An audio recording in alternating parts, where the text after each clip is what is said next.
Hello students, कैसे हैं? उम्मीद अच्छे हो और ईश्वर करे अच्छे रहे। बच्चों, हम लोग बात कर रहे थे प्लांट फिजियो फर्स्ट के अंदर डिफ्यूज़न की बात अपनी हो गई थी, फैसिलिटेटेड डिफ्यूज़न और एक्टिव ट्रांसपोर्ट भी अपना हो गया था। चलिए बात को आगे बढ़ाते हैं। आज हम बच्चों इन तीनों की एक बार कंपैरिजन करते हैं। एक्चुअली एनसीईआरटी में क्या है कि एक टेबल दे रखी है, उसमें तीनों की एक साथ कंपैरेटिव स्टडी की गई है। आइए अपन में देखते हैं इसमें। जैसे यहां पर इस तरफ बच्चों है अपने पास में कैरेक्टर,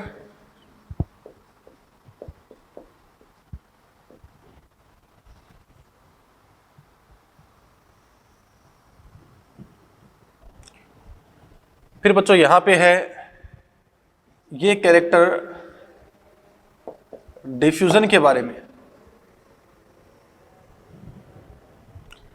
इसके बाद में है कैरेक्टर फैसिलिटेटेड डिफ्यूजन के बारे में, और बच्चों फिर यहां पर बात करेंगे वो कैरेक्टर किसके बारे में, एक्टिव ट्रांसपोर्ट के बारे में। ठीक है, देखते हैं यहां पर क्या कंडीशन है। जैसे सबसे पहले अपन बच्चों यहां कैरेक्टर लेते हैं नंबर 1, बात करते हैं नंबर 1।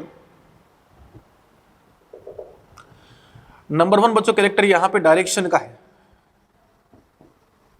डायरेक्शन जो वो किस तरीके से हो रही है, तो डिफ्यूजन जो बच्चों है इसकी यहां पे डायरेक्शन है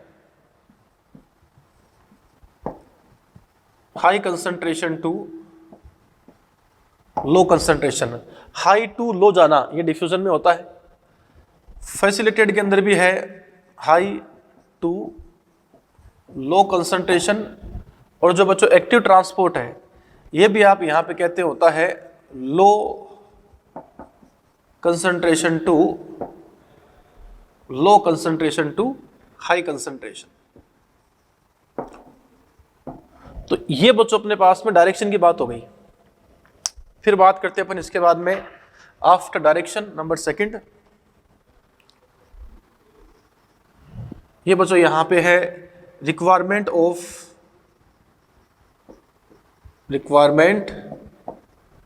ऑफ एनर्जी। जो बच्चों एनर्जी है इसकी रिक्वायरमेंट की बात अपन यहां पे करते हैं। तो डिफ्यूजन जो है, याद रखना डिफ्यूजन के अंदर अपन कह सकते हैं बच्चों एनर्जी की रिक्वायरमेंट नहीं है। जो फैसिलिटेटेड डिफ्यूजन है यहां भी एनर्जी की रिक्वायरमेंट नहीं है, लेकिन जो बच्चों एक्टिव ट्रांसपोर्ट है यहां पे हम कह सकते हैं एनर्जी की रिक्वायरमेंट है। देन आफ्टर नंबर 3, ये बच्चों यहां पर है रोल ऑफ प्रोटीन या requirement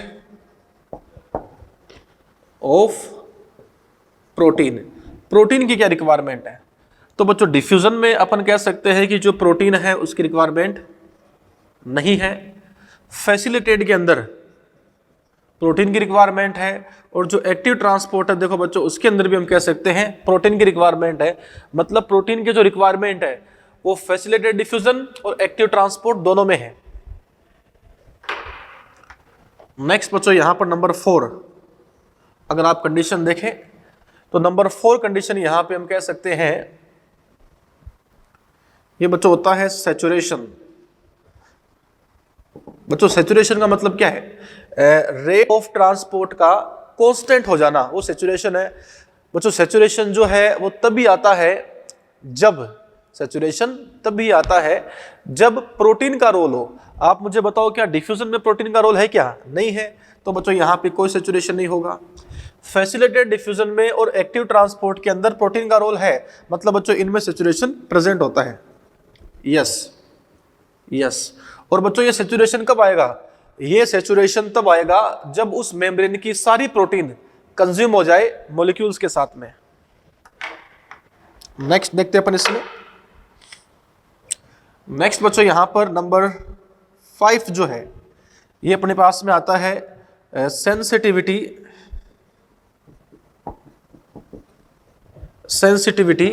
for inhibitor, sensitivity for inhibitor. तो बच्चों इनहिबिटर के लिए जो सेंसिटिविटी होती है वो याद करो, इनहिबिटर इन्फ्लुएंस करता है प्रोटीन को। तो जिस में वर्क प्रोटीन कर रहा है वो सब बच्चों अपन कह सकते हैं इनहिबिटर के लिए क्या होंगे, सेंसिटिव होंगे। तो हम कह सकते हैं सेंसिटिविटी फॉर इनहिबिटर डिफ्यूजन के अंदर no sensitivity because no role of protein.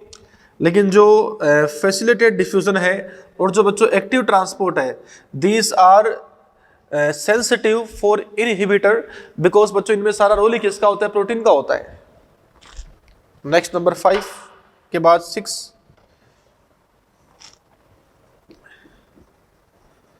Uphill transport. बच्चों अपहिल ट्रांसपोर्ट का मतलब होता है ऊपर की तरफ मूव करना, ऊपर की तरफ सबस्टांस को लेके जाना। अगर कोई भी सबस्टांस जो है वो सबस्टांस बच्चों ऊपर की तरफ मूव करता है तो याद रखना उसके लिए एनर्जी की नीड होती है, और बच्चों एनर्जी सिर्फ और सिर्फ किसमें है, एक्टिव ट्रांसपोर्ट में है। तो यही कर सकता है अपहिल ट्रांसपोर्ट।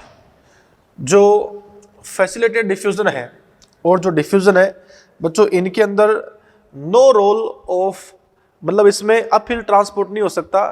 तो बच्चों इनमें तो होगा नहीं अपहिल ट्रांसपोर्ट, इनमें होगा अपहिल ट्रांसपोर्ट।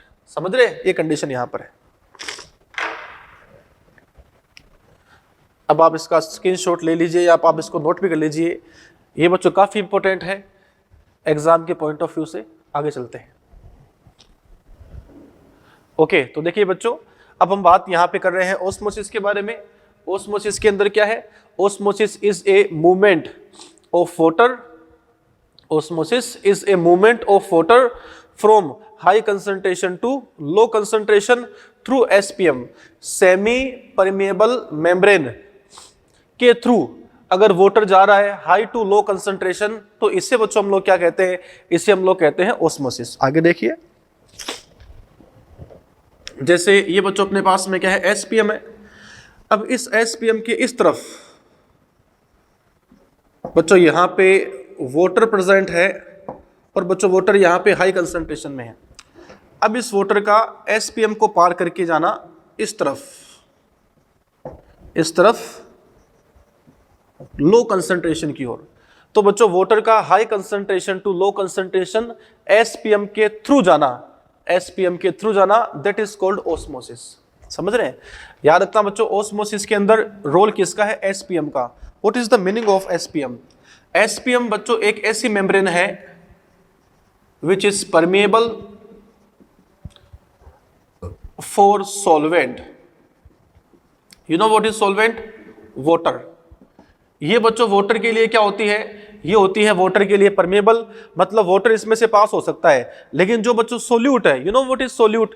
वाटर के साथ आपने जो मिक्स कर रखा है, मान लो बच्चों वाटर में चीनी है, ग्लूकोज, तो चीनी बच्चों यहाँ पे सोल्यूट है। मान लो बच्चों वाटर में साल्ट है, तो साल्ट यहाँ पे सोल्यूट है।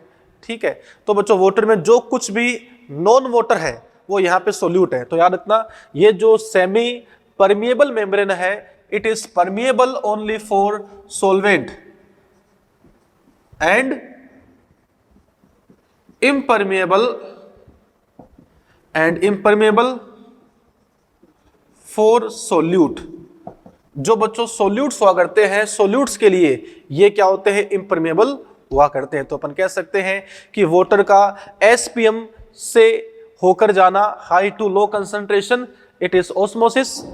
एंड ये जो बच्चों यहाँ पे ऑस्मोसिस आप देख रहे हो, कह सकते हैं सिर्फ वाटर का ही पॉसिबल है, क्योंकि बच्चों ऑस्मोसिस में रोल किसका होता है, एसपीएम का। और बच्चों एसपीएम में से सिर्फ कौन पास हो सकता है, एसपीएम के अंदर से सिर्फ वाटर ही पास हो सकता है, और बच्चों कोई सबस्टांस पास नहीं हो सकता। आगे बात करते हैं इसमें, what is the example of SPM? बच्चों एसपीएम का एग्जांपल यहाँ पे है जैसे एग मेम्ब्रेन। जो एग मेम्ब्रेन है वो एसपीएम की तरह काम करता है। पर्चमेंट पेपर बच्चों ये भी एसपीएम की तरह काम करता है। तो एग मेम्ब्रेन को क्रॉस करके वाटर का high concentration to low concentration जाना, ये बच्चों यहां पे ऑस्मोसिस ही है।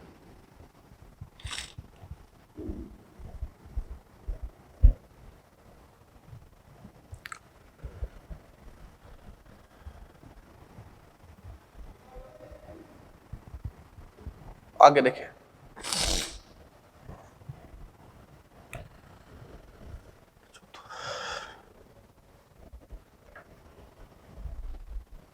आगे देखिए, कंडीशन देखते हैं अपने। डियर स्टूडेंट्स, ओस्मोसिस जो यहां पर है, इस ओस्मोसिस की बात अपन करें तो ओस्मोसिस इज ए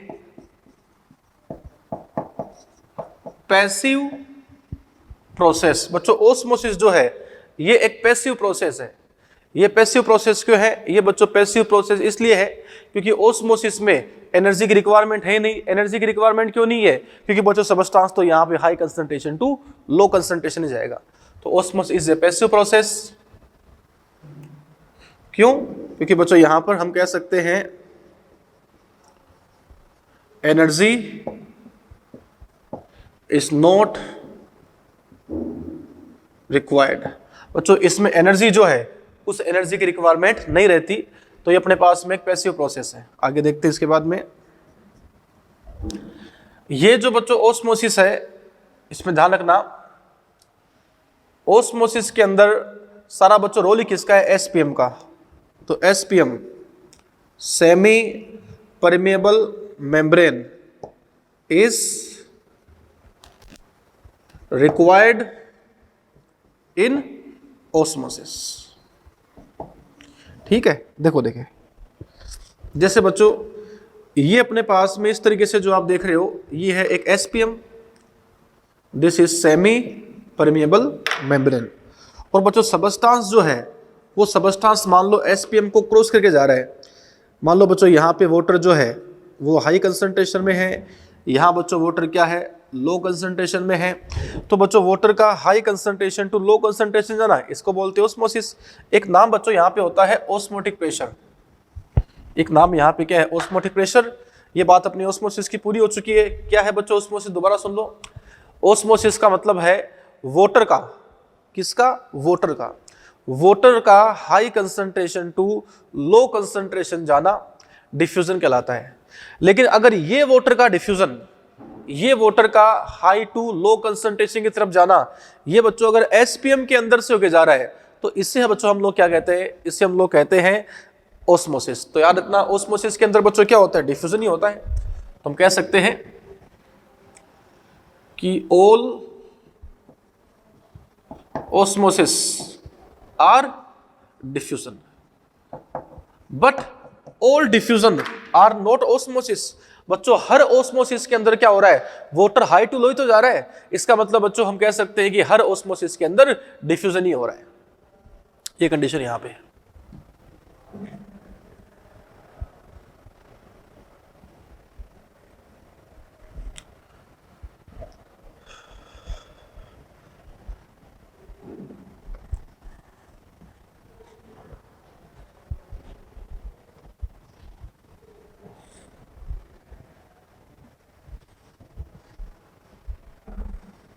आगे देखें।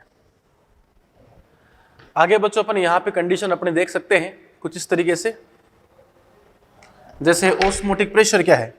आइए करते हैं बात ओस्मोटिक प्रेशर के बारे में।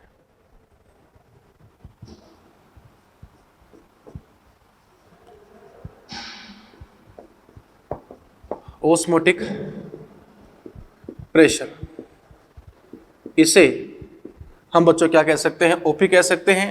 इसे हम ओस्मोटिक प्रेशर कह सकते हैं। देखो एक बार ओस्मोटिक प्रेशर क्या है बच्चों। ओस्मोसिस के अंदर क्या होता है? काम आती है एसपीएम। ओस्मोसिस में क्या काम आती है? एसपीएम। बात समझ रहे हैं? और बच्चों ओस्मोसिस के अंदर जो एसपीएम काम आती है, तो उस एसपीएम पर जो प्रेशर लगता है उसे बोलते हैं ओस्मोटिक प्रेशर। तो हम कह सकते हैं what is osmotic pressure?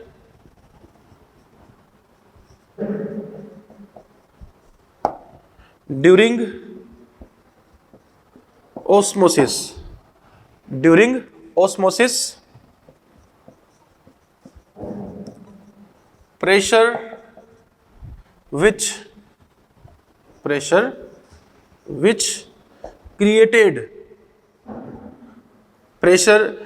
created on semi permeable membrane, बच्चों सेमी परमिएबल मेम्ब्रेन के ऊपर जो प्रेशर लगता है during osmosis, it is called osmotic pressure,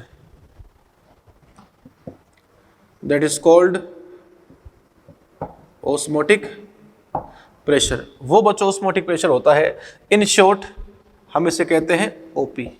ये बच्चों यहाँ पे ऑस्मोटिक प्रेशर, तो ऑस्मोटिक प्रेशर क्या हो गया, during osmosis pressure which created on SPM is called osmotic pressure. बच्चों याद रखना, ये बहुत इंपॉर्टेंट चीज है। ये जो बच्चों मैं आपको यहाँ पे एक फॉर्मूला बता रहा हूँ, इस फॉर्मूले को आप बिल्कुल अच्छे से समझना, इसको याद कर लेना। आगे का बच्चों जो भी कॉन्सेप्ट होगा सब इस फॉर्मूले के ऊपर ही अप्लाई होगा। जैसे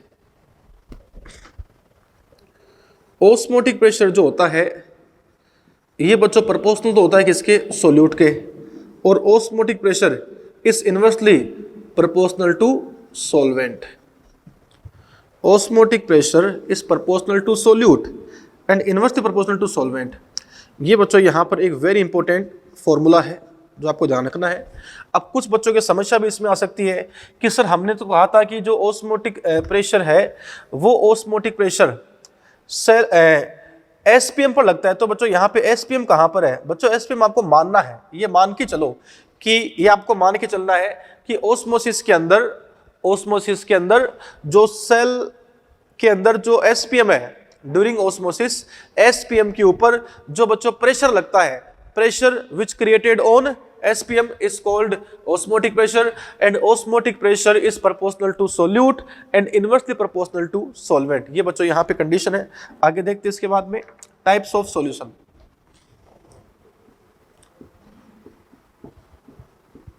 टाइप्स ऑफ सॉल्यूशन, देखो बच्चों सॉल्यूशन जो है ये सॉल्यूशन कितने टाइप का होता है, याद रखना बच्चों सॉल्यूशन जो है वो 3 टाइप का होता है। There are 3 types of solutions, there are 3 types of solution and these 3 types are, देखते हैं अपन, number 1 hypotonic solution, number 2 hypertonic solution and number 3 is tonic solution. तो बच्चों सॉल्यूशन कितने टाइप का है, 3 टाइप का है, हाइपोटोनिक, हाइपरटोनिक एंड आइसोटोनिक। और ये जो बच्चों यहाँ पे 3 टाइप आप देख रहे हो किस बेसिस पर है, on the basis of osmotic pressure. तो on the basis of osmotic pressure, बच्चों ऑस्मोटिक प्रेशर के बेसिस पर सॉल्यूशन 3 टाइप का है, हाइपो, हाइपर एंड आइसो। अब हम बच्चों 1 बाय 1 बात करेंगे, लेकिन प्लीज ये जो बच्चों यहाँ पे फॉर्मूला है ये आपको ध्यान रखना है। पूरे चैप्टर में बच्चों इसी का खेल है, पूरे चैप्टर में इसी का खेल है कि ओपी जो है वो प्रोपोर्शनल तो किसके होता है, सोल्यूट के, और बच्चों इनवर्सली प्रोपोर्शनल किसके होता है, सॉल्वेंट के। समझ रहे हो, ये यहाँ पे कंडीशन है। आगे देखते हैं इसके बाद में।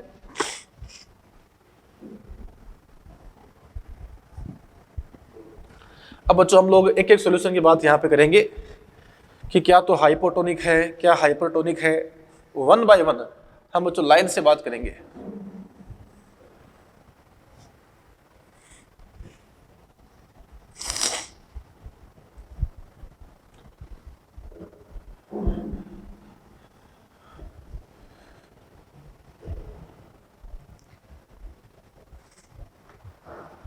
हाँ जी, देखते हैं अपन इसके अंदर। देखो number 1, first of all this is hypotonic solution। ये बच्चों यहां पे है hypotonic solution। which type of solution? this is hypotonic solution। और जो बच्चों हाइपोटोनिक सॉल्यूशन है, अब देखते हैं उसमें क्या कंडीशन है।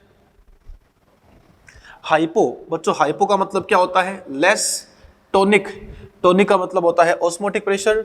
सॉल्यूशन का मतलब यहाँ पे होता है सॉल्यूशन। तो बच्चों याद रखना ये एक ऐसा सॉल्यूशन है जो हाइपोटोनिक सॉल्यूशन होता है। ये बच्चों हाइपोटोनिक सॉल्यूशन ऐसा सॉल्यूशन है जिसमें ऑस्मोटिक प्रेशर जो है वो हाइपो, मतलब बच्चों इसमें ऑस्मोटिक प्रेशर क्या होता है, कम होता है। इस सॉल्यूशन के अंदर अगर ऑस्मोटिक प्रेशर कम है तो अभी मैंने पढ़ाया था आपको ओपी प्रोपोर्शनल किसके होता है, सोल्यूट के, एंड बच्चों इनवर्सली प्रोपोर्शनल किसके होता है, सॉल्वेंट के। तो ओपी प्रोपोर्शनल टू सोल्यूट। अगर बच्चों यहाँ पे ओपी कम है इसका मतलब यहाँ पर जो सोल्यूट है बच्चों ये भी कम होगा। अगर यहाँ पे सोल्यूट कम है इसका मतलब बच्चों सोल्वेंट, मतलब वाटर को बोलते हैं सोल्वेंट, ये बच्चों यहाँ पर क्या होगा, ज्यादा। अगर यहाँ पे वाटर ज्यादा है तो सॉल्यूशन कैसा होगा, कंसंट्रेट या dilute, dilute. So it is a dilute solution. तो बच्चों कह सकते हैं व्हाट इज हाइपोटोनिक सॉल्यूशन, ऐसा सॉल्यूशन जिसका osmotic pressure low, concentration of solute low, amount of water is high and dilute solution आप इसे कह सकते हो, दैट इज कॉल्ड, ये बच्चों अपने पास में कौन सा है, हाइपोटोनिक सॉल्यूशन है। अब सुनना बड़े ध्यान से, हाइपोटोनिक सॉल्यूशन बच्चों याद करने की जरूरत ही नहीं है। हाइपो का मतलब होता है कम, टोनिक, टोनिक का मतलब होता है ऑस्मोटिक प्रेशर। तो देखो बच्चों यहाँ पे ऑस्मोटिक प्रेशर कम है, सोल्यूट भी यहाँ पर कम है, सोल्वेंट ज्यादा है, और बच्चों अगर वाटर ज्यादा है इसका मतलब है डाइल्यूट सॉल्यूशन है। आगे देखिए, ये अपने पास में इस तरीके से कंटेनर है और इस कंटेनर के अंदर ये जो आप देख रहे हो, suppose it is a hypotonic solution. ये बच्चों यहाँ पे कौन सा सॉल्यूशन है, ये हाइपोटोनिक सॉल्यूशन है। अगर ये हाइपोटोनिक सॉल्यूशन है तो बताओ बच्चों हाइपोटोनिक में वाटर क्या होगा, ज्यादा या कम? हाइपोटोनिक सॉल्यूशन में वाटर बच्चों क्या होता है, ज्यादा होता है। इसका मतलब इस सॉल्यूशन के अंदर वाटर की जो अमाउंट है ये क्या होती है, ज्यादा। तो हम लोग यहाँ पर कह रहे हैं कि हाइपोटोनिक सॉल्यूशन आपने लिया है। अब इस बच्चों हाइपोटोनिक सॉल्यूशन में आपने किसी सेल को डाल दिया, सपोज आपने बच्चों इसमें क्या डाल दिया, कोई सेल जो है उस सेल को हमने यहां पर डाल दिया। जब आपने इसमें सेल को डाल दिया तो क्या हुआ बच्चों, सेल को डालने पर यह हुआ कि देखो बाहर सॉल्यूशन कौन सा है, हाइपोटोनिक, मतलब बाहर वाटर क्या है, ज्यादा। तो वाटर की जो एंट्री है वो सेल में होती है, जिससे ये जो सेल है बच्चों इस तरीके से फूल जाती है, इस तरीके से स्वेल हो जाती है। तो वाटर का सेल के अंदर जाना that is called endosmosis, endosmosis. समझ रहे बात को? तो अपन यहां पर कह सकते हैं कि हाइपोटोनिक सॉल्यूशन में अगर हम किसी सेल को रख दे तो वाटर सेल के अंदर जाता है। अगर बच्चों वाटर सेल के अंदर जाता है तो सेल स्वेल हो जाती है। वाटर की एंट्री होना सेल में, इट इज कॉल्ड एंडोऑस्मोसिस। तो अपन कह सकते हैं इसमें एंडोऑस्मोसिस में क्या होगा, हम कह सकते हैं यहां पर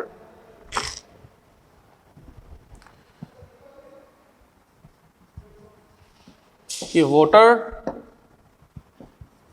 is entered in cell, in cell it is called endosmosis. इसे हम बच्चों क्या कहते हैं, इसे हम लोग कहते हैं एंडोऑस्मोसिस। तो बताओ बच्चों एंडोऑस्मोसिस के लिए सेल का कौन से मीडियम में रहना जरूरी है, हाइपोटोनिक सॉल्यूशन में। अगर एक सेल हाइपोटोनिक सॉल्यूशन में रहती है तो वाटर की एंट्री होती है सेल के अंदर, and entry of water in cell is called endosmosis. तो एंडोऑस्मोसिस के लिए हाइपोटोनिक सॉल्यूशन इज रिक्वायर्ड। ठीक है बच्चों, ये कंडीशन है। सेल यहां पर स्वेल होती है। अब देखो बच्चों दो कंडीशन है। अगर ये जो सेल है वो बच्चों प्लांट सेल है तो अलग कंडीशन है। अगर एनिमल सेल है तो बच्चों एनिमल सेल में क्या होगा, अलग कंडीशन होगी। जैसे अगर आप कंडीशन यहां पर देखें, प्लांट सेल जो होती है बच्चों, प्लांट सेल के अंदर क्या होता है, प्लांट सेल के अंदर सेल वॉल प्रेजेंट होती है बच्चों। इसमें सेल वॉल क्या होती है, प्रेजेंट होती है प्लांट सेल में। और एनिमल सेल की बात करें तो एनिमल सेल के अंदर क्या होता है, सेल वॉल जो है ये बच्चों सेल वॉल क्या होती है, एब्सेंट। तो प्लांट में अगर सेल वॉल है तो बच्चों सेल वॉल के होने से क्या होगा, सेल वॉल के होने से जब वाटर इसमें जाएगा तो सेल बच्चों स्वेल होती है, वो ब्रस्ट नहीं होती है, क्योंकि बाहर सेल वॉल है तो सेल ब्रस्ट नहीं होती है। तो बच्चों सेल यहां पर स्वेल होगी बट नॉट ब्रस्ट, ब्रस्ट नहीं होगी।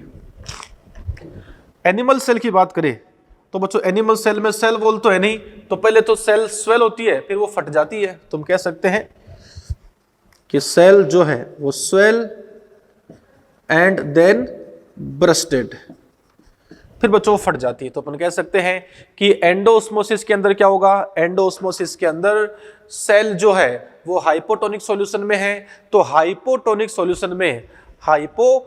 सॉल्यूशन में जो वाटर है वो हाई कंसंट्रेशन में होगा, और ये जो बच्चों वाटर हाई कंसंट्रेशन में है ये वाटर सेल के अंदर एंटर करेगा।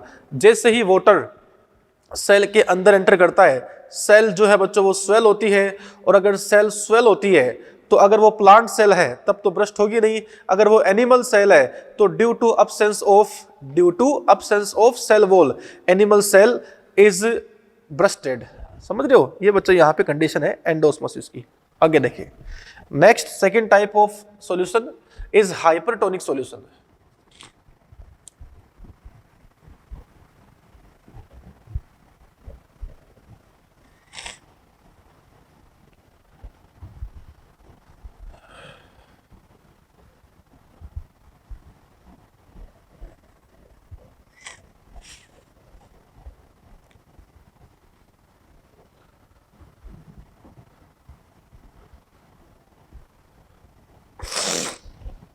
देखें, आगे बात करते हैं इसके बाद में। आगे बच्चों बात अपन इस तरीके से कर सकते हैं, जैसे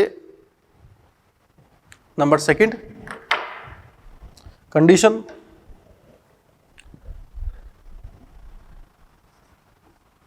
ये बच्चों यहां पर अपने पास में है hypertonic solution. Which type of solution? This is hypertonic solution. बच्चों हाइपरटोनिक सॉल्यूशन क्या होता है, तो अपन इसमें कह सकते हैं ये बच्चों ऐसा सॉल्यूशन है, दिस इज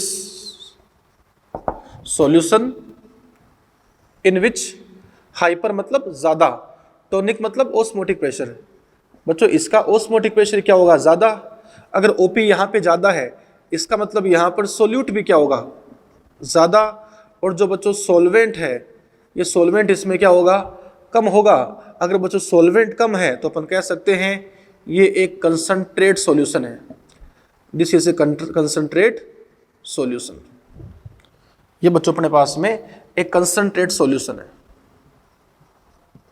समझ गए। तो याद रखना हाइपरटोनिक सॉल्यूशन कैसा होगा, ऐसा सॉल्यूशन जिसमें osmotic pressure high, solute high, solvent कम, कंसंट्रेट सॉल्यूशन हो, that is called hypertonic solution. देखते इसमें क्या होगा, जैसे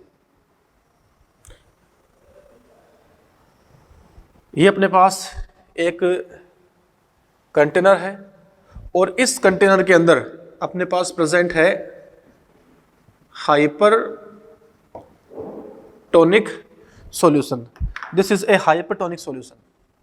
बच्चों हाइपरटोनिक सॉल्यूशन वो होगा जिसके अंदर वाटर का कंटेंट जो है वो क्या रहता है, कम रहता है।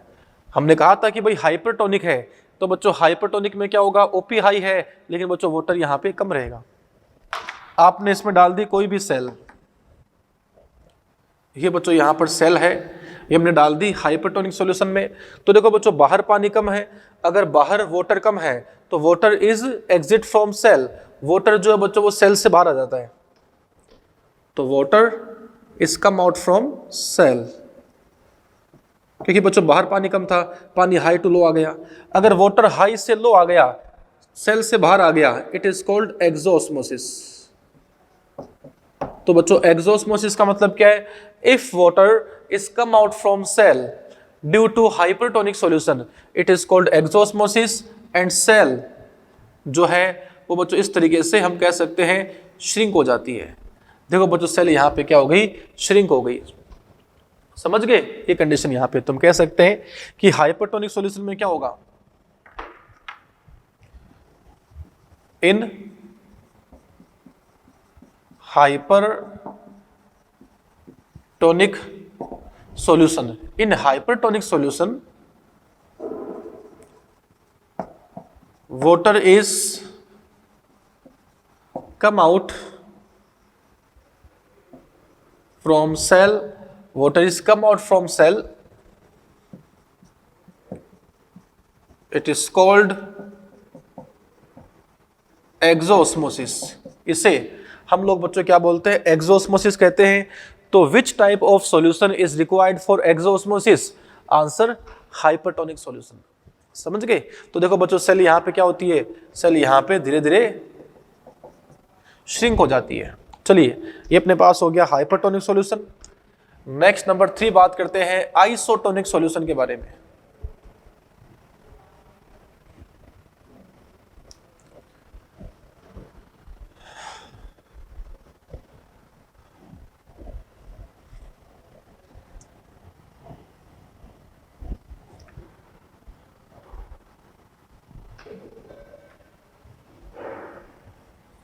देखिए,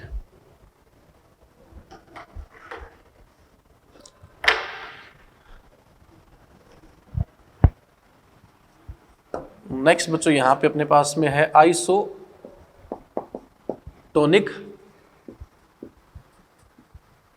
सॉल्यूशन। आइसोटोनिक सॉल्यूशन, अब देखो बच्चों क्या है आइसोटोनिक सॉल्यूशन, बात करते हैं अपन इसके बारे में। देखना, जैसे आइसोटोनिक सॉल्यूशन क्या है, उसमें हम ऐसे कह सकते हैं कि टू सॉल्यूशन, दो सॉल्यूशन जिनका बच्चों सेम ऑस्मोटिक प्रेशर है, टू सॉल्यूशंस which have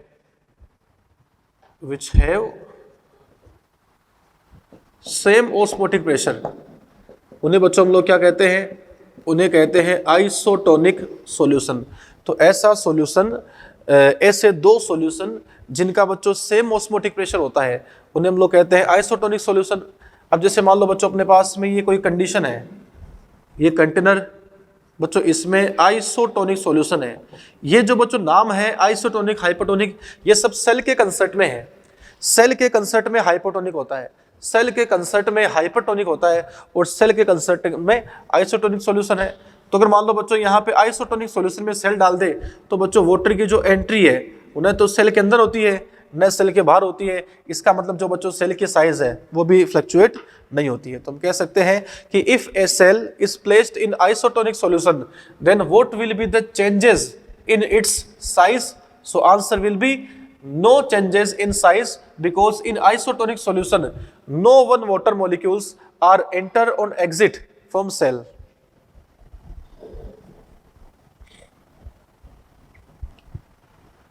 ये बच्चों अपने पास में हो गया एक्सोर एंडोस्मोसिस भी हो गया, hypertonic solution, hypotonic solution, isotonic solution, इन सब की बात बच्चों अपने यहां पे कंप्लीट है। आगे देखते हैं नेक्स्ट। जैसे एक नाम बच्चों यहां पे होता है प्लाज्मोलाइसिस एंड डीप्लाज्मोलाइसिस। आइए बात करते हैं इसके बारे में, ठीक है। देखें,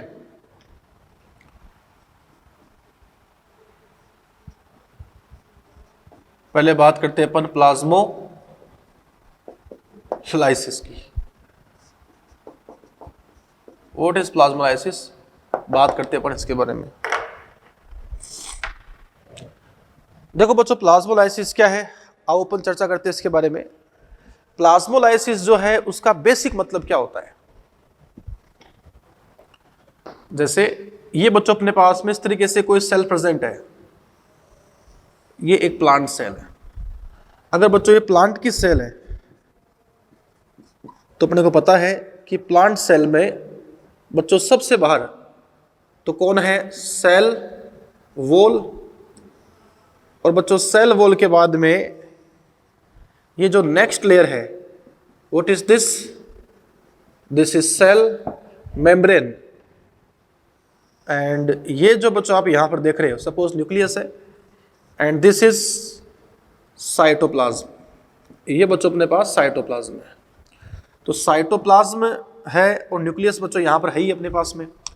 अब याद रखना बड़े ध्यान से, nucleus plus cytoplasm, suppose this is nucleus, ये बच्चों यहां पर न्यूक्लियस है। तो न्यूक्लियस प्लस साइटोप्लाज्म बच्चों क्या होता है, प्रोटोप्लाज्म होता है, और प्रोटोप्लाज्म प्लस सेल मेम्ब्रेन क्या होता है, प्रोटोप्लास्ट होता है। थोड़ा सा बच्चों आपको यहाँ पे आइडिया पता होना चाहिए, एक तो है साइटोप्लाज्म, एक बच्चों यहाँ पे होता है प्रोटोप्लाज्म, और एक बच्चों क्या होता है प्रोटोप्लास्ट। ये जो आप एरिया देख रहे हो, this is cytoplasm. Cytoplasm with nucleus, protoplasm, protoplasm with cell membrane, it is called protoplast. समझे?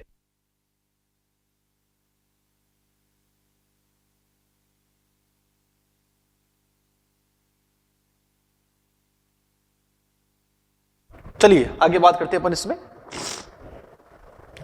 अब देखो बच्चों, ये अपने पास में एक टिपिकल प्लांट सेल है, तो प्लांट सेल के बारे में कुछ टर्म बच्चों अपने थ्योरी में यूज होते हैं, और बच्चों कुछ वर्ड्स एग्जाम में पूछे जाते हैं, तो उन वर्ड्स का पता होना चाहिए आपको। एक तो होता है cytoplasm, cytoplasm with nucleus is protoplasm, protoplasm with cell membrane is protoplast. ये देखो बच्चों यहाँ पर सेल वॉल है, cell wall is a rigid structure. Cell wall बच्चों बहुत रिजिड स्ट्रक्चर होती है, वो सेल वॉल न तो ढंग से बाहर खिसकती सकती है न ढंग से अंदर आती है, मतलब बस हल्का फुल्का मूवमेंट करती है सेल वॉल, कोई खास मूवमेंट नहीं करती cell wall, because cell wall is a hard, is a rigid structure. आगे देखते हैं बच्चों अपन इसके अंदर पढ़ते हैं प्लाज्मोलाइसिस। प्लाज्मोलाइसिस को पढ़ने से पहले आपको पता होना चाहिए क्या सेल वॉल है, क्या प्रोटोप्लास्ट है, तो मेरे ख्याल से कोई डाउट आपको रहेगा नहीं। अब देखना, जैसे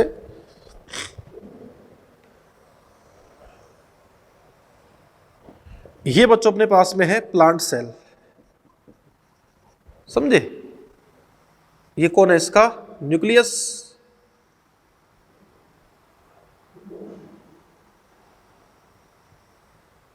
this is cell wall, this is cell membrane and this is cytoplasm. ये बच्चों यहां पर क्या है, साइटोप्लाज्म है। अगर इस प्लांट की सेल को, अगर इस प्लांट की सेल को आप रख देते हैं कहां पर, हाइपरटोनिक सॉल्यूशन में। सॉल्यूशन बच्चों कौन सा होता है, हाइपरटोनिक सॉल्यूशन। तो जरा याद करो, हाइपरटोनिक सॉल्यूशन मतलब ऑस्मोटिक प्रेशर हाई, मतलब सोल्यूट हाई, मतलब वाटर लो। अगर बच्चों वाटर लो है तो फिर सेल में से पानी बाहर निकल जाएगा, सेल श्रिंक हो जाती है। तो हम कह सकते हैं बच्चों हाइपरटोनिक सॉल्यूशन में क्या होता है, एक्सोस्मोसिस। इसमें होगा एक्सोस्मोसिस, और जब इसमें एक्सोस्मोसिस होगा तो सेल कुछ इस तरीके से हो जाती है।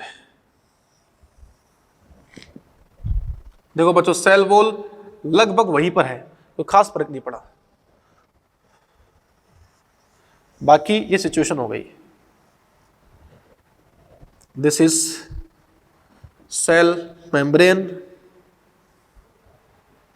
This is cytoplasm and this is nucleus. तो देखो बच्चों अपन कह सकते हैं कि जब भी हाइपरटोनिक सॉल्यूशन में किसी प्लांट सेल को डाल देते हैं तो बच्चों प्लांट सेल में एक्सोओस्मोसिस हो जाता है, सेल में से पानी बाहर निकल जाता है।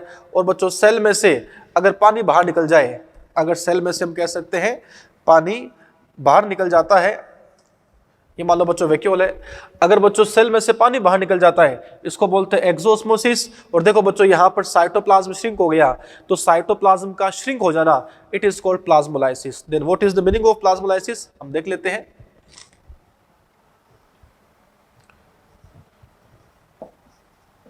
Due to exosmosis, due to exosmosis पानी के बाहर निकलने से प्रोटोप्लास्ट, तो प्रोटोप्लास्ट का मतलब क्या हो गया, इसका मतलब है protoplasm with cell membrane. Protoplast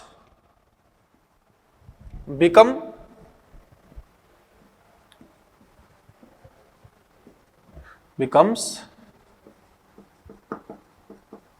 shrinked, it is called plasmolysis। तो अगर मान लो बच्चों ये कहा जाए कि अपने पास में कोई प्लांट सेल है, प्लांट सेल का अपन कह सकते हैं बच्चों एक्सोस्मोसिस से, और एक्सोस्मोसिस कब होगा? जब सॉल्यूशन हाइपरटोनिक होगा। तुम कह सकते हैं कि बच्चों एक्सोस्मोसिस से प्लांट में जो प्रोटोप्लास्ट है, प्रोटोप्लाज्म है, सेल मेम्ब्रेन है, इन सब का श्रिंक हो जाना, दैट इज कॉल्ड प्लाज्मोलाइसिस। बच्चों याद रखना, प्लाज्मोलाइसिस के अंदर क्या होगा? पानी बाहर निकल जाएगा। सबसे पहले पानी बाहर कहां से आएगा? तो बच्चों याद रखना, प्लाज्मोलाइसिस में firstly water is firstly come out from cytoplasm and then after from vacuole। बच्चों सबसे पहले पानी कहां से बाहर आएगा? साइटोप्लाज्म से पानी बाहर आएगा, और जब साइटोप्लाज्म में पानी कम हो जाएगा तो बच्चों पानी बाहर आता है इस वैक्यूल से। समझ रहे बात को? ये बच्चों एनसीईआरटी की लाइन है, काफी इंपॉर्टेंट है। तो देखो बच्चों, वैक्यूल वगैरह जो कुछ भी है सब कुछ बच्चों यहाँ पे छोटी हो जाती है। अगर लंबे टाइम तक प्लाज्मोलाइसिस चले तो बच्चों लंबे टाइम तक प्लाज्मोलाइसिस चलने से वैक्यूल पूरी खत्म भी हो जाती है, इसका सारा पानी जो बच्चों बाहर निकल जाता है, और कंडीशन जो है वो कुछ इस तरीके से बन जाती है, ऐसे ऐसे इस तरीके से। समझ गए? ये बच्चों यहां प्लाज्मोलाइसिस है। आगे देखिए, अब बच्चों प्लाज्मोलाइसिस हो रहा है, मतलब चारों तरफ मीडियम कौन सा है? चारों तरफ मीडियम यहां पे है हाइपरटोनिक टाइप का। समझ रहे बात को? ये बच्चों यहां पे कंडीशन है। तो होता बच्चों क्या है, जैसे अपने पास में सेल है और चारों तरफ बच्चों मीडियम कौन सा है? हाइपरटोनिक मीडियम है। अगर हाइपरटोनिक मीडियम है तभी तो पानी बाहर निकला था, तभी तो एक्सोस्मोसिस हुआ था। तो याद रखना, अब इस सेल का नाम हो गया plasmolysed cell. Now this is plasmolized cell। और बच्चों इस सेल में ये जो स्पेस है, ये स्पेस कौन सा है? Space between cell wall and cell membrane. देखो बच्चों, सेल वॉल है, cell wall is completely permeable. Cell wall को तो हर कोई पास कर सकता है, लेकिन cell membrane is not completely permeable. Cell membrane को हर कोई पास नहीं कर सकता, जिसको सेल मेम्ब्रेन अंदर आने देगी वही पास कर सकता है। तो चारों तरफ का जो बच्चों मीडियम है, अब ये चारों तरफ का मीडियम सेल के अंदर एंटर करना शुरू करता है। और देखो बच्चों, अब यहाँ पर ये जो आप यहाँ पर देख रहे हो, अब इस एरिया के अंदर जो बाहर का मीडियम था वो अंदर आ चुका है। और बच्चों यहाँ पे कौन आता है? अब हाइपरटोनिक सॉल्यूशन। मतलब जो बच्चों बाहर का मीडियम है अब वो भर जाता है सेल वॉल और सेल मेम्ब्रेन के बीच में। तो बहुत अच्छा क्वेश्चन आता है बच्चों। क्वेश्चन क्या है? क्वेश्चन है कि प्लाज्मोलाइसिस के अंदर, क्वेश्चन बच्चों क्या है? क्वेश्चन यहां पर है कि प्लाज्मोलाइसिस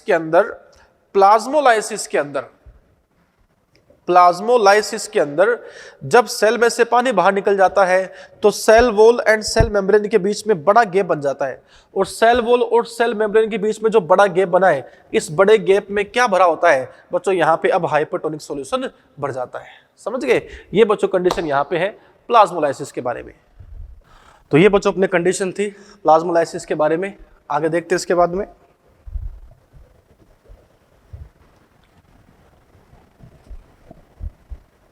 ये तो बच्चों प्लाज्मोलाइसिस है। एक अपने पास में होता है डी प्लाज्मोलाइसिस।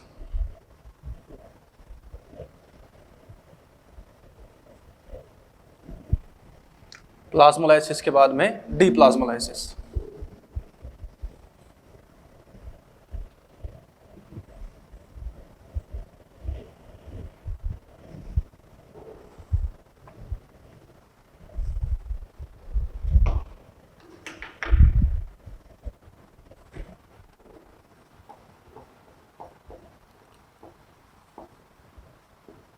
डी प्लाज्मोलाइसिस, देखो बच्चों क्या होता है डी प्लाज्मोलाइसिस? आइए देखते हैं अपन इसके अंदर। जैसे ये अपने पास में वो सेल है जो बच्चों प्लाज्मोलाइज्ड सेल है। This is a plasmolysed cell. ये बच्चों अपने पास प्लाज्मोलाइज्ड सेल है। अगर इस प्लाज्मोलाइज्ड सेल को हम वापस रख देते हैं हाइपोटोनिक, कौन सा?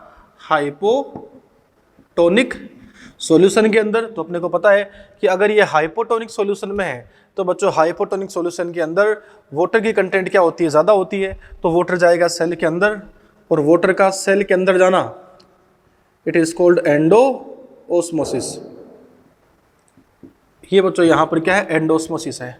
और देखो बच्चों सेल जो है वो वापस अपनी नॉर्मल कंडीशन में आ जाती है इस तरीके से, इस तरीके से। This is normal cell, turgid cell. तो देखो बच्चों इस तरीके से प्लाज्मोलाइज्ड सेल को हाइपोटोनिक सॉल्यूशन डालने से एंडोस्मोसिस होगा, और जो प्लाज्मोलाइज्ड सेल है वो बच्चों नॉर्मल एक टर्जिड सेल में, या आप कह सकते हो फ्लैसिड सेल में, फ्लैसिड का मतलब होता है नॉर्मल सेल, टर्जिड का मतलब होता है फुली हुई सेल में कन्वर्ट हो जाती है। It is called deplasmolysis. तो देखो बच्चों डीप्लाज्मोलाइसिस के लिए क्या होता है, एंडोस्मोसिस, और प्लाज्मोलाइसिस के लिए क्या था, एक्सोस्मोसिस। इसीलिए बोलते हैं कि प्लाज्मोलाइसिस कैसा होता है, प्लाज्मोलाइसिस जो है वो एक जनरली रिवर्सिबल प्रोसेस है। रिवर्सिबल का मतलब प्लाज्मोलाइसिस भी हो सकता है और वापस डीप्लाज्मोलाइसिस भी हो सकता है। फिर बच्चों अपन एक बात यहां पर पढ़ते हैं कि व्हाट इज द इंपॉर्टेंस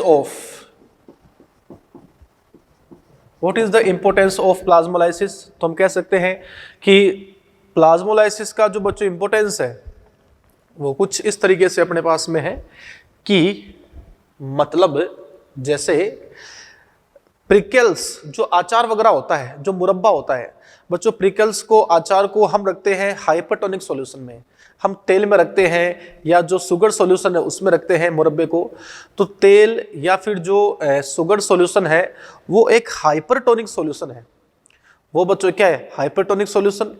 तो हाइपरटोनिक सॉल्यूशन में कोई भी बैक्टीरिया, कोई भी फंजाई इन्फेक्शन नहीं कर पाता। अगर मान लो बच्चों बैक्टीरिया जो है वो तेल में चला जाएगा तो ड्यू टू एक्सोस्मोसिस बैक्टीरिया का सारा पानी बाहर निकल जाएगा, बैक्टीरिया मर जाएगा। अगर मान लो बच्चों बाय चांस कोई पीस आचार का, कोई कापी आचार की तेल से बाहर रह जाती है तो देखा होगा आपने वहां पे बुफर लग जाती है, वहां फंजाई आ जाते हैं। क्यों? क्योंकि बच्चों वहां पे तेल नहीं था, हाइपरटोनिक सॉल्यूशन नहीं था, इन्फेक्शन हो गया। लेकिन अगर बच्चों वही कापी आचार की तेल में डूबी रहती है तो जब भी कोई बैक्टीरिया फंजाई वहां पर जाएगा तो उसका एक्सोस्मोसिस हो जाएगा, उसका प्लाज्मोलाइसिस हो जाएगा, जिससे बच्चों बैक्टीरिया फंजाई खत्म हो जाएंगे। समझ रहे? तो इसका इंपॉर्टेंस भी हम कह सकते हैं होता है। आगे देखते हैं, आफ्टर प्लाज्मोलाइसिस, आफ्टर डीप्लाज्मोलाइसिस।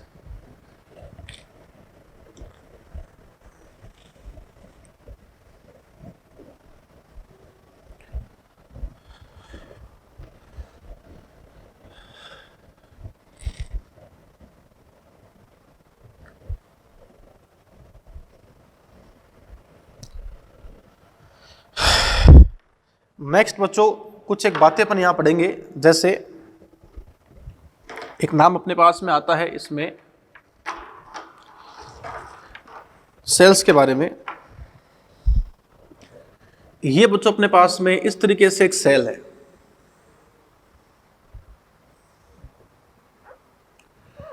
देखो बच्चों ये सेल हल्की सी यहां से आउट हो रखी है, मतलब सेल बच्चों फूलने की कोशिश कर रही है। ये फूली हुई प्लांट सेल है, लेकिन बच्चों प्लांट की सेल बहुत ज्यादा आउट नहीं हो सकती क्योंकि चारों तरफ क्या होती है, सेल वॉल होती है। तो हल्की सी अगर वो आपको आउट दिखाई दे, इसका मतलब बच्चों ये बहुत ज्यादा पानी से भरी हुई है। ये अपने पास टर्जिड सेल है। इसको अगर आप सही तरीके से एक्सप्लेन करना चाहिए तो ऐसे भी कर सकते हैं। देखिए जैसे यू,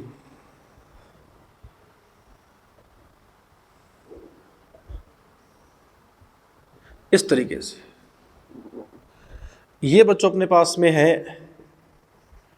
एक टर्जिड सेल। ये कौन सी सेल है? टर्जिड सेल है।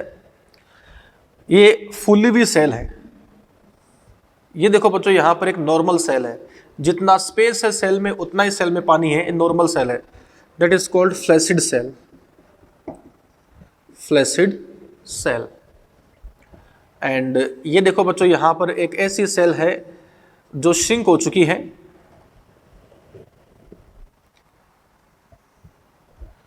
ये देखो बच्चों इसका यहां पर क्या है, सेल मेम्ब्रेन वगैरह है। ये इसका न्यूक्लियस है। That is plasmolysed cell. तो बच्चों आपको क्वेश्चंस की लैंग्वेज में ध्यान रखना पड़ेगा। क्वेश्चंस आएगा टर्जिड सेल के नाम से, फ्लैसिड सेल, प्लाज्मोलाइज्ड सेल। तो आप ध्यान रखना कि सेल अगर फुली हुई है तो टर्जिड, सेल नॉर्मल है तो फ्लैसिड। अगर बच्चों सेल श्रिंक हो चुकी है उसको हम कहते हैं प्लाज्मोलाइज्ड सेल। अब आप यहाँ पर ये भी कह सकते हैं कि सर यहाँ पे तो हमको जो है वो सेल मेम्ब्रेन और सेल वॉल दोनों दिख रही है। यहां पर दोनों क्यों नहीं दिख रही? क्योंकि बच्चों एकदम टच है, सेल वॉल के बिल्कुल टच क्या है? सेल मेम्ब्रेन है यहां पर। और बच्चों यहां पर भी क्या है? सेल वॉल के बिल्कुल टच है सेल मेम्ब्रेन। अगर मैं वैक्यूल को बनाना चाहूं तो ऐसे बना सकता हूं।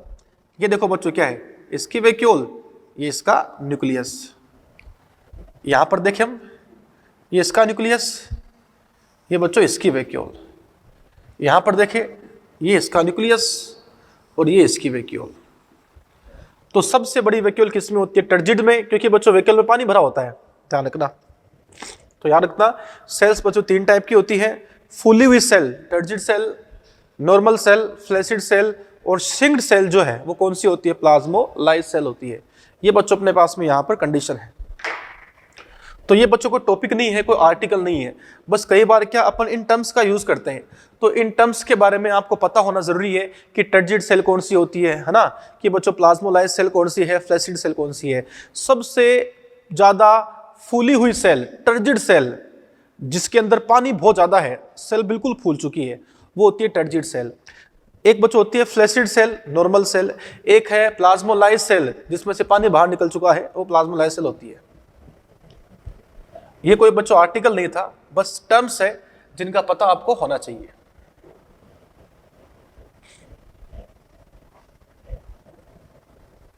आगे देखते हैं। एक बच्चों नाम यहां पे आता है turgor pressure and wall pressure. अपने पास कंडीशन है turgor pressure and wall pressure. Okay, तो देखो बच्चों, अब बात अपन यहां पे करते हैं। एक तो आता है टर्गर प्रेशर, एक आता है वॉल प्रेशर। दो चीजें यहां पर है, एक तो है इसमें टर्गर प्रेशर एंड एक बच्चों यहां पर है wall pressure. Turgor pressure and wall pressure, ये तो क्या है? टीपी, और ये बच्चों यहां पर क्या है? डब्ल्यूपी है, वॉल प्रेशर है। ठीक है, देखो देखिए इसमें क्या है, टीपी क्या है, डब्ल्यूपी क्या है। जैसे ये अपने पास में सेल, ये बच्चों यहां पर क्या है? Cell wall. ठीक है, एंड ये मान लो बच्चों यहां पे साइटोप्लाज्म है। तो साइटोप्लाज्म क्या करता है? सेल वॉल के ऊपर जो प्रेशर लगाता है, साइटोप्लाज्म सेल वॉल पर जो प्रेशर लगाता है वो तो कौन सा है? Turgor pressure. उतना ही प्रेशर सेल वॉल लगाती है साइटोप्लाज्म पर, वो बच्चों वॉल प्रेशर है। तो TP is equal to WP. Minus का बच्चों यहाँ पे साइन डायरेक्शन को शो कर रहा है। तो मेरे कहने का मतलब ये है कि साइटोप्लाज्म जो होता है, ये साइटोप्लाज्म सेल वॉल के ऊपर, साइटोप्लाज्म सेल वॉल के ऊपर जो प्रेशर लगाता है, उस प्रेशर को बच्चों हम लोग क्या बोलते हैं? Turgor pressure. उतना ही प्रेशर सेल वॉल लगाती है साइटोप्लाज्म के ऊपर, इससे बच्चों हम लोग क्या कहते हैं? टर्गर प्रेशर कहते हैं, वॉल प्रेशर कहते हैं। तो कहने का मतलब क्या है कि turgor pressure TP is created by cytoplasm on cell wall and WP is created by cell wall on cytoplasm. ये बच्चों यहां पर माइनस का जो साइन है, हम कह सकते हैं क्या शो करता है? ये यहां पे अपोजिट डायरेक्शन को शो करता है। समझ रहे बात को? बहुत सिंपल है। एक नाम बच्चों यहां पे है टर्गर प्रेशर, एक है वॉल प्रेशर, दोनों इक्वली होते हैं एक दूसरे के। साइटोप्लाज्म सेल वॉल के ऊपर, साइटोप्लाज्म सेल वॉल के ऊपर जो प्रेशर लगाता है वो तो बच्चों कौन सा है? Turgor pressure. उतना ही प्रेशर सेल वॉल लगाती है साइटोप्लाज्म पर, वो वॉल प्रेशर है। तो साइटोप्लाज्म ने प्रेशर क्रिएट किया सेल वॉल पर, टर्गर प्रेशर। सेल वॉल ने प्रेशर क्रिएट किया साइटोप्लाज्म पर, वो वॉल प्रेशर है। दोनों का जो बच्चों मैग्नीट्यूड है वो सेम रहता है, डायरेक्शन यहां पे अपोजिट होती है। अगर आप कंडीशन देखें इनके ऑर्डर की,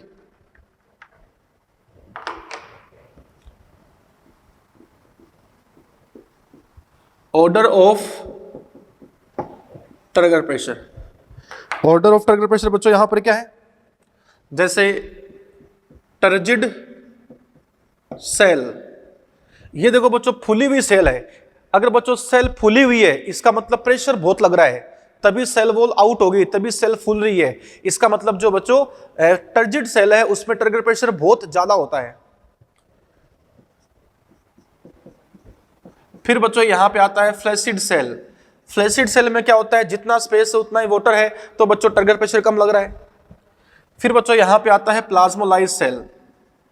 जो प्लाज्मोलाइज्ड सेल होता है, हम कह सकते हैं प्लाज्मोलाइज्ड सेल के अंदर बच्चों टर्गर प्रेशर सबसे कम होता है, क्योंकि प्लाज्मोलाइज्ड सेल में क्या होता है, वाटर की जो डेफिशिएंसी होती है वो पाई जाती है, जैसे यू।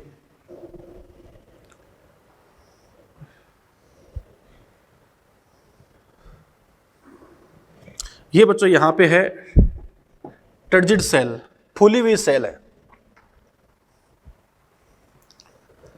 ये बच्चों यहां पर कौन सी है, फ्लैसिड सेल है। एंड ये जो आप यहां पर देख रहे हो, ये बच्चों यहां पे है प्लाज्मोलाइज्ड सेल, ठीक है। तो बच्चों इसका टीपी क्या होगा, अगर आप टर्गर प्रेशर के ऑर्डर की बात करो, इसका मैक्सिमम एफसी का कम होगा, और जो प्लाज्मोलाइज्ड सेल है उसका बच्चों सबसे कम होता है टर्गर प्रेशर। समझ गए, ये बच्चों यहां पे कंडीशन है।